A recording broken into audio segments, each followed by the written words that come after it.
बिस्मिल्लाहिर्रहमानिर्रहीम। अस्सलाम वालेकुम students, my name is Imran Ahmed and I am your computer science teacher.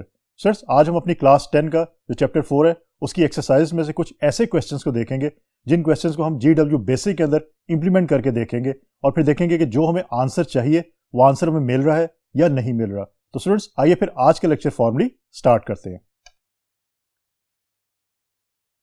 Students, ये हमारा चैप्टर नंबर 4 है जिसका नाम है इरेज। इसमें हमने एक्सरसाइज को स्टार्ट किया था। अगर आपको प्रीवियस लेक्चर्स याद हो तो आपको याद है कि हमने फिल इन द ब्लैंक्स किया था, हमने चूज द करेक्ट आंसर किया था और भी हम बहुत सारे क्वेश्चंस जो है वो देखे थे और उनके आंसर्स भी देखे थे।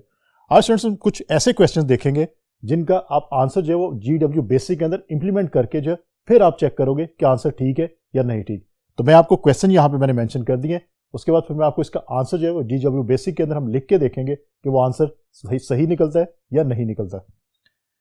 Question number 10 is write a program in basic to enter integer type data into an array and then to print the values in reverse order। Student, सबसे पहले आपने ये चीज याद रखनी है कि क्वेश्चन को समझना है, क्योंकि जब तक आप क्वेश्चन नहीं समझेंगे तब तक आप इसको इंप्लीमेंट नहीं कर सकते। तो पहले आपने इसको क्वेश्चन को समझना है और फिर अगर हो सके तो इसका फ्लो चार्ट या एल्गोरिथम डिजाइन कर ले, उसके बाद फिर इसको GW बेसिक के अंदर आप इंप्लीमेंट करके जो इसका आंसर निकाल सकते हैं। तो देखते हैं इस क्वेश्चन में पूछा गया है, write a program in BASIC to enter integer type data. Mean जो एंट्री होगी, मीन जो इनपुट होगी वो इंटीजर टाइप का कुछ डाटा होगा और वो क्या करेगा, into an array, mean array के अंदर। इसका मतलब है आपने एरे को लास्ट में इसमें यूज करना है। And then to print the values in reverse order, और जो वैल्यूज आप एरे के अंदर स्टोर करवाओगे वो आपको जब प्रिंट होके रिवर्स ऑर्डर में शो होंगे। मीन अगर आप 5, 10 जब वो स्टोर करवाते हो एरे के अंदर तो जब प्रिंट होगा तो 10 पहले प्रिंट होगा और 5 उसके बाद, मीन रिवर्स ऑर्डर के अंदर। तो ये इसकी लॉजिक है। स्टूडेंट्स, अब देखते हैं कि इसको हम कैसे GW बेसिक के अंदर इंप्लीमेंट कर सकते हैं। So let's see. तो स्टूडेंट्स, इसको लिख के देखते हैं प्रोग्राम को और चेक करते हैं कि जो हमें डिजायर्ड आउटपुट चाहिए वो हम ले सकते हैं या नहीं ले सकते। सो GW बेसिक को ओपन करें अपने कंप्यूटर्स पे, मेरे साथ साथ प्रोग्राम लिखें। मैंने आपको हमेशा ये कहा है मेरे साथ आप प्रोग्राम लिखेंगे ताकि आपको अच्छी तरह ये समझ आ जाए। सो होपफुली आपने ओपन कर लिया हो GW बेसिक को। तो सबसे पहली लाइन रिमार्क्स की, देन लाइन नंबर 10, उसमें मैं लिखता हूं जी फॉर लूप को मैं यूज करता हूं क्योंकि मैंने कुछ वैल्यूज जो प्रिंट करवानी है। तो मैं फॉर एक वेरिएबल डिक्लेयर कर देता हूं n is equal to 0 to 4 कि टोटली बेसिकली मैं 5 वैल्यूज जो है वो एरे के अंदर स्टोर करवाऊंगा। आप वैल्यूज चेंज कर दे सकते हैं, आप 4 की बजाय 10 कर लें, 20 कर लें, 5 कर लें, 7 कर लें, कोई वैल्यू रख सकते हैं। एंटर किया, लाइन नंबर 20 पे आए। अब इनपुट, क्योंकि आपके क्वेश्चन में कि इनपुट ली जाएगी। सो इनपुट डबल कोट्स में एंटर है नंबर, कॉमा और एक एरे का ARR परसेंटेज का साइन लगा देता हूँ क्योंकि इंटीजर टाइप है तो आपने ये बताना है लाजमी। सो सब यहाँ पे याद रखिएगा, क्वेश्चन में आपको कहा है कि इंटीजर टाइप का वेरिएबल होना चाहिए। अगर आप परसेंटेज का साइन नहीं लगाएंगे जो वेरिएबल डिक्लेयर किया आपने, तो क्या होगा, बाय डिफॉल्ट वो सिंगल प्रेसिजन वेरिएबल डिक्लेयर करता है या उसको समझता है। तो ये बात आपने याद रखनी है, फिर आपका क्वेश्चन जो है वो गलत होगा, मीन उसका आंसर आपको जो उसके नंबर नहीं मिलेंगे। सो एरे परसेंटेज ब्रैकेट में n, एंटर किया। अब फॉर लूप को मैं क्लोज करता हूँ, लाइन नंबर 30 पे नेक्स्ट n, एंटर किया। Line number 40 print double quotes के अंदर एरे इन रिवर्स ऑर्डर, एंटर किया। अब पहले मैं एरे के अंदर वैल्यू स्टोर करवा लेंगे, मैंने लूप चलाया था, मीन फॉर लूप। अब मुझे प्रिंट करवाना है रिवर्स ऑर्डर के अंदर, तो मुझे दोबारा से फिर एक दफा फॉर लूप यूज करना पड़ेगा। ये चीज आपने याद रखनी है। सो लाइन नंबर 50 के ऊपर for n is equal to 4 to 0, mean मैंने बैकवर्ड जाना है। फ्रेंड्स, अब यहां पे याद रखिएगा बैकवर्ड 4 to 0 और स्टेप को मैं -1 करूंगा क्योंकि मैंने डिक्रीमेंट करना है, मैंने बैकवर्ड जाना है। सो एंटर किया, लाइन नंबर 60 के ऊपर प्रिंट क्या करेंगे हम, ARR परसेंट का साइन और n, एंटर किया। लाइन नंबर 70 पे लूप को क्लोज कर दें, नेक्स्ट n, और लाइन नंबर 80 के ऊपर हमने फिर इसको एंड कर दिया। और स्टूडेंट्स, आप देख सकते हैं कि मेजर जो इसके अंदर आपका कॉन्सेप्ट है वो ये है कि आपने एक दफा एरे के अंदर वैल्यूज को स्टोर करवाया, उसके लिए आपने फॉर लूप को यूज कर लिया, फिर आपने उसको रिवर्स ऑर्डर के अंदर प्रिंट करवाना है तो आपने एक दफा फिर फॉर लूप को यूज किया। लेकिन आपने किस तरह यूज किया, आपने माइनस यूज किया, मीन वापस, मीन बैकवर्ड जाएगा। प्लस होगा तो फॉरवर्ड जाएगा, माइनस होगा तो बैकवर्ड जाएगा। तो इस तरह आपको रिवर्स ऑर्डर के अंदर वो फिर शो करवा देगा। लेट्स सी, रन करते हैं। रन किया, आपसे नंबर पूछ रहा है, लेट्स सी मैं देता हूँ एंटर 5 दे देता हूँ, फिर एंटर किया 10 दे देता हूँ, 15, 20, 25। अब मैं इसको जब एंटर करूँगा तो मुझे रिवर्स ऑर्डर के अंदर ये नंबर्स वो शो करवाएगा। सो एंटर किया तो आपको देखें 25 आपने लास्ट में दिया था वो आपको सबसे पहले नज़र आएगा, फिर 10 है, फिर 15 है, और फिर आपका जो 10 है, और फिर 5 एंड एक्सेट्रा एक्सेट्रा। तो स्टूडेंट्स इस तरह आप जो है वो रिवर्स ऑर्डर के अंदर रे के अंदर कोई वैल्यू स्टोर करवा के उसको रिवर्स ऑर्डर के अंदर प्रिंट करवा सकते हो। तो होपफुली ये प्रोग्राम आपको इजीली समझ आ गया होगा, लेकिन अगेन इसकी प्रैक्टिस ज़रूर कीजिएगा। अब बात करते हैं नेक्स्ट जो हमारा क्वेश्चन है वो क्या है। So question number 12, draw a flow chart for the question number 16 program. अब स्टूडेंट्स यहाँ भी ये कहा गया कि आपने जो फ्लो चार्ट्स किए थे प्रीवियस जो आपके चैप्टर्स थे वहाँ पे आपने फ्लो चार्ट देखा था कैसे बनाते हैं, आपने एल्गोरिथम भी देखा था कैसे बनाते हैं। तो इस क्वेश्चन में ये कहा गया कि क्वेश्चन नंबर 16 के अंदर जो प्रोग्राम है आपका GW बेसिक का, उसका आपने फ्लो चार्ट बनाना है। तो क्या करते हैं, हम पहले कर लेते हैं क्वेश्चन नंबर 16 को, ताकि हमें प्रोग्राम का पता चल जाए कि प्रोग्राम है क्या, फिर हम उसका फ्लो चार्ट बना लेंगे। तो क्वेश्चन नंबर 16 को हम पहले कर लेंगे, फिर हम क्वेश्चन नंबर 12 की तरफ आ जाएंगे। सो क्वेश्चन नंबर 16 क्या है, write a program that read an array z, mean एक इरे उसका नाम है z, having 12 numbers given by the user. Main input होगी, ये चीज़ आपने याद रखनी है। आप रीड और डाटा नहीं करवा सकते, इसमें आपने इनपुट करवानी है, ये चीज़ याद रखनी है। Given by user, then print the sum and average of all array elements. Mean जो भी इरे के अंदर वैल्यू स्टोर करवाओगे उसका सम और एवरेज है वो आपने फिर आउटपुट में शो करवाना है। तो अगेन करते हैं इसको। आप GW बेसिक को ओपन करें और प्रोग्राम लिखना शुरू करें मेरे साथ। इट्स वेरी वेरी सिंपल, कोई इसके अंदर प्रॉब्लम नहीं होनी चाहिए आपको भी। और लाइन नंबर 10 से स्टार्ट किया। सम के लिए हम एक वेरिएबल डिक्लेयर कर लेते हैं, सम का ही SUM, और उसको इनिशियलाइज कर देता हूँ मैं 0 से, इज इक्वल टू 0 कर दिया, एंटर किया। लाइन नंबर 20 के ऊपर अब मैं इरे जो डिक्लेयर कर देता हूँ, डिम का कीवर्ड मैं यूज़ कर लेता हूँ। डायमेंशन के लिए होता है, याद रखिएगा, डिम स्पेस z ब्रैकेट में 11 का मतलब है 0 से 11 तक, मीन 12 वैल्यूज़ में स्टोर करवा सकता हूँ। यहाँ पे 12 वैल्यूज़ का ही आपको बताया गया है। सो एंटर किया। लाइन नंबर 30 के ऊपर फॉर लूप चलाएंगे, for n is equal to 0 to 11। So इस फॉर लूप में मैं ज़्यादातर n को यूज़ करता हूँ, लेकिन आप कोई भी वेरिएबल यूज़ कर सकते हैं, कोई भी अल्फ़ाबेट यूज़ कर सकते हैं, it doesn't matter.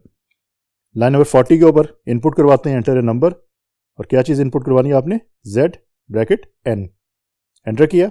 Line number 50 के ऊपर अब आपने सम कैलकुलेट करना है, तो सम इज इक्वल टू जो सम की ऑलरेडी वैल्यू है उसमें आप जो zn की वैल्यू होगी उसको प्लस कर देंगे। सो सम प्लस zn, एंटर किया, लूप आपका क्लोज। लाइन नंबर 60 पे नेक्स्ट n हो गया। अब आप लाइन नंबर 70 के ऊपर प्रिंट करवाएंगे सम, और लाइन नंबर 80 के ऊपर भी आप प्रिंट करवाएंगे एवरेज, और एवरेज का फॉर्मूला आपको पता है, सम डिवाइड बाय 12 होगा, क्योंकि आपकी 12 वैल्यूज जो है इसमें आपने एंटर करनी है। सो लाइन नंबर 90 के ऊपर आपने एंड कर दिया। अब स्टूडेंट्स ये प्रोग्राम आपसे 12 वैल्यूज के बारे में पूछेगा, आप वो वैल्यूज देंगे, उसके बाद वो उसका सम कैलकुलेट करेगा, और सम कैलकुलेट करने के बाद आपको फिर उसकी एवरेज भी दिखाएगा। तो लेट्स सी, रन करते हैं। रन किया, एंटर ए नंबर, आपसे नंबर पूछ रहे हैं, कोई नंबर आप रैंडमली देते जाएं, एंटर करें, अगेन नंबर, तो नंबर आप देते जाएं, 12 नंबर जब आप दे देंगे। सो एंटर किया। अब आपको उसने सम जो इन नंबर्स का था वो आपको शो करवा दिया, और उसके बाद फिर आपको उसने एवरेज भी इसकी शो करवा दी। तो ये नंबर्स आपने इरे के अंदर स्टोर करवा दिए थे, उसके बाद आपने जो है वो उसका सम कैलकुलेट किया और उसकी एवरेज जो है वो कैलकुलेट की। तो ये तो हमारा प्रोग्राम है। अब इसका हमने फ्लो चार्ट जो है डिज़ाइन करना है। फ्लो चार्ट के बारे में अगर आपके पास बुक मौजूद है इस वक्त, तो बुक में वो चैप्टर ओपन कर लें जिसमें फ्लो चार्ट मौजूद थे आपके, ताकि आपको सिंबल्स जो है वो याद आ जाए। मैं आपको यहाँ पे दिखा देता हूँ कि कैसे हम इसको बनाएंगे। सो स्टूडेंट्स, सबको अब सबसे पहले आपको ये पता है कि आप फ्लो चार्ट जब भी बनाते हैं आप स्टार्ट से करते हैं, मीन टर्मिनल का आपका सिंबल होता है, उससे आप स्टार्ट करते हैं। सो आप स्क्रीन पे देख सकते हैं स्टार्ट का सिंबल, देन उसके बाद आप फ्लो लाइन यूज़ करेंगे, और आपने इरे डिक्लेयर करनी है तो प्रोसेसिंग का सिंबल आप यूज़ करेंगे। प्रोसेसिंग का सिंबल यूज़ किया, मैं लिखता हूँ यहाँ पे डिम ARR ब्रैकेट में मैं लिखता हूँ 11, 0 से 11 तक, मीन 12 वैल्यूज़ मैंने यहाँ पे जो है वो दे दी कि साइज़ जो होगा मेरी इरे का वो ये है।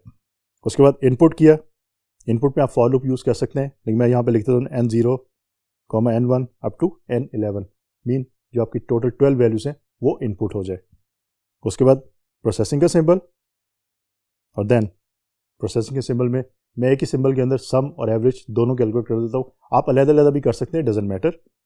सो कैलकुलेशन के बाद आपकी जो आउटपुट होगी वो प्रिंट आप करेंगे सम एंड एवरेज आपको रिजल्ट में शो हो जाएगा और फिर आप इसको फ्लो लाइन के थ्रू स्टॉप कर देंगे। तो इस तरह आपका फ्लो चार्ट जो है वो कंप्लीट हो जाता है। स्टूडेंट्स, फ्लो चार्ट को बनाने का तरीका बहुत ईजी होता है, बहुत सिंपल होता है। आप अपनी लॉजिक के मुताबिक इसको बना सकते हैं। ज़रूरी नहीं कि जो मैंने यहाँ पे मेंशन किया आपने उसी तरह बनाना है। जस्ट ये बात याद रखनी है, प्रोसेसिंग को प्रोसेसिंग के सिंबल के अंदर होना चाहिए, इनपुट और आउटपुट को उनके स्पेसिफिक सिंबल्स के अंदर होना चाहिए, और आपके जो अगर डिसीजन मेकिंग है तो डिसीजन मेकिंग का भी उसके स्पेसिफिक सिंबल के अंदर ही डिसीजन मेकिंग होनी चाहिए। तो ये चीज़ आपने याद रखनी है। अदरवाइज आपकी लॉजिक अगर सही है, रिजल्ट आपको सही दे रही है, तो इट्स ओके, आप उसको यूज़ कर सकते हो। सो अब स्टूडेंट बात करते हैं नेक्स्ट क्वेश्चन की और देखते हैं हमारे पास नेक्स्ट क्वेश्चन कौन सा है। So question number 13, write an algorithm to sum array A elements and array B elements. अब स्टूडेंट्स, जहाँ क्वेश्चन नंबर 12 में हमें फ्लो चार्ट की बात की थी कि फ्लो चार्ट बनाना है, यहाँ पे उसने एल्गोरिथम की बात की कि आपने एक एल्गोरिथम लिखना है, आपने प्रोग्राम नहीं लिखना। मीन GW बेसिक के अंदर इसको आपने इंप्लीमेंट नहीं करना। अब देखिए, मैंने आपको उस चैप्टर के अंदर भी ये कहा था कि आपने एल्गोरिथम और फ्लो चार्ट को अच्छी तरह याद रखना है। क्यों? क्योंकि आप जब भी GW बेसिक के अंदर प्रोग्राम्स लिखेंगे तो क्या करना पड़ेगा आपको फ्लो चार्ट और एल्गोरिथम बनाने पड़ेंगे पहले, उसकी बेस के ऊपर फिर आप क्या करते हैं, आप अपने प्रोग्राम डिजाइन करते हैं और इंप्लीमेंट करते हैं उसको GW बेसिक के अंदर। तो स्टूडेंट्स, यहाँ पे इसीलिए क्वेश्चंस के अंदर उसने एल्गोरिथम्स की बात भी की और फ्लो चार्ट भी कर दी, ताकि आपका माइंड रिफ्रेश हो जाए, आपको याद आ जाए कि ये चीज़ें किस चीज़ से रिलेटेड है। तो याद रखिएगा, इसको प्रैक्टिस बना लें। जब भी आपने कोई प्रोग्राम लिखना है उसके साथ फ्लो चार्ट भी आप डिज़ाइन करें, उसके साथ उसका एल्गोरिथम भी डिज़ाइन करें, क्योंकि एग्जाम्स में आपको प्रोग्राम लिखना भी आ सकता है, उसके अलावा आपको उसका एल्गोरिथम भी पूछा जा सकता है और उसके साथ उसका फ्लो चार्ट भी आपसे पूछा जा सकता है कि ये बना के दिखाइएगा। तो याद रखिएगा, ये प्रैक्टिस आपने लाजमी करनी है। So question number 13, write an algorithm to sum array A elements and array B elements. In fact आपके पास दो एरेज है और उसके जो एलिमेंट्स हैं उनका आपने सम जो है वो कैलकुलेट करना है। तो इसका आपने एल्गोरिथम लिखना है। मीन आपने पेपर के ऊपर इसका एल्गोरिथम लिखना है, आपने इसको इंप्लीमेंट नहीं करना GW बेसिक के अंदर। तो स्टूडेंट्स, मैं यहाँ लिखता हूँ एल्गोरिथम, आप इसको देख लीजिए। लेकिन अगेन, आपकी अपनी लॉजिक अगर है और आपका एल्गोरिथम सही है, आपको डिजायर्ड आउटपुट दे रहा है, तो वो भी सही हो सकता है। मैं अपनी लॉजिक के मुताबिक यहाँ पे आपको मेंशन कर देता हूँ कि किस तरह आप एल्गोरिथम को लिख सकते हैं। ये आपके रेफरेंस के लिए, लेकिन मैं ये रिकमेंड करूँगा कि आप अपने वर्ड्स के अंदर ये एल्गोरिथम लिखिएगा। सो आपको पता है कि एल्गोरिथम लिखने के लिए आप क्या करते हैं, आप स्टेप्स लिखते हैं। तो स्टेप नंबर 1 हम इसको स्टार्ट करते हैं जिस तरह हमने किया था किसमें, फ्लो चार्ट के अंदर। तो स्टार्ट किया, देन नेक्स्ट स्टेप में हमने 2 इरेज डिफाइन कर दी, डिम A5, B5, 2 इरेज आपने डिफाइन कर दी। नेक्स्ट स्टेप पे आए, हम फॉर लूप यूज कर लेते हैं, use for loop to access data from both arrays. Then next step पे आए, सम कैलकुलेट आपने करना है। तो आपकी जो दोनों इरेज है AK प्लस BK, के हमने एक वेरिएबल डिक्लेयर कर लिया जो इरेज को रिप्रेजेंट कर रहा है, तो AK प्लस BK आप क्या हो जाएगा। तो नेक्स्ट में आपको डिस्प्ले करके दिखाएगा सम AK plus BK on the screen. उसके बाद आपने स्टेप्स को रिपीट करना है, क्योंकि आपने एक वैल्यू सिर्फ प्लस नहीं करवानी, आपने ज़्यादा वैल्यूज प्लस करवानी है, और आपने फॉर लूप को यहाँ यूज़ किया है तो रिपीट करवाएंगे आप नेक्स्ट स्टेप में। स्टेप 2, 3 एंड 4 आपका रिपीट होगा, मीन 5 टाइम्स रिपीट होगा, क्योंकि आपने एरे का जो साइज है वो 5 दिया हुआ है। देन आप इसको एंड या स्टॉप कर देते हैं। तो इस तरह आप इसके एल्गोरिथम इजीली लिख सकते हैं। अब इसकी बेस के ऊपर आप इसका प्रोग्राम खुद डिज़ाइन करके देखिएगा और इन्हीं स्टेप्स को आप फॉलो करें। अगर आपका प्रोग्राम डिजायर्ड आउटपुट आपको दे रहा है तो स्टूडेंट्स आप समझिएगा कि आपका एल्गोरिथम भी ठीक है। अगर आपको डिजायर्ड आउटपुट नहीं मिल रही तो इसका मतलब आपके एल्गोरिथम में भी कोई इशू है ज़रूर। तो स्टूडेंट्स, ये थे हमारे आज के क्वेश्चंस। स्टूडेंट्स, आज के लेक्चर के अंदर हमने ऐसे क्वेश्चंस किए हैं जो हम GW बेसिक के अंदर इंप्लीमेंट भी करते हैं। उसके बाद हम देखा कि फ्लो चार्ट, किसी भी प्रोग्राम का अगर हमने फ्लो चार्ट बनाना है वो हम कैसे बनाते हैं। हम ऑलरेडी प्रीवियस चैप्टर्स के अंदर इसकी बात कर चुके हैं। आज हमने दोबारा एक फ्लो चार्ट बना के देखा है। उसके बाद हमने एल्गोरिथम भी एक बना के देखा है। तो याद रखिएगा, कोई भी आपने प्रोग्राम इंप्लीमेंट करना है GW बेसिक के अंदर तो उसका फ्लो चार्ट और एल्गोरिथम बना के देखें, ताकि आपकी प्रैक्टिस साथ साथ होती रहे। और जब एग्जाम्स के अंदर क्वेश्चन है, चाहे एल्गोरिथम पूछा जाए, चाहे आपसे फ्लो चार्ट पूछा जाए या उसका प्रोग्राम आपने लिखना हो, तो आपको कोई मुश्किल पेश ना आने पाए। तो स्टूडेंट्स, होपफुली आज का लेक्चर आपको अच्छी तरह समझ आ गया होगा। इंशाल्लाह अगली दफ़ा नए लेक्चर के साथ दोबारा मुलाकात होगी। तब तक के लिए अल्लाह हाफिज़।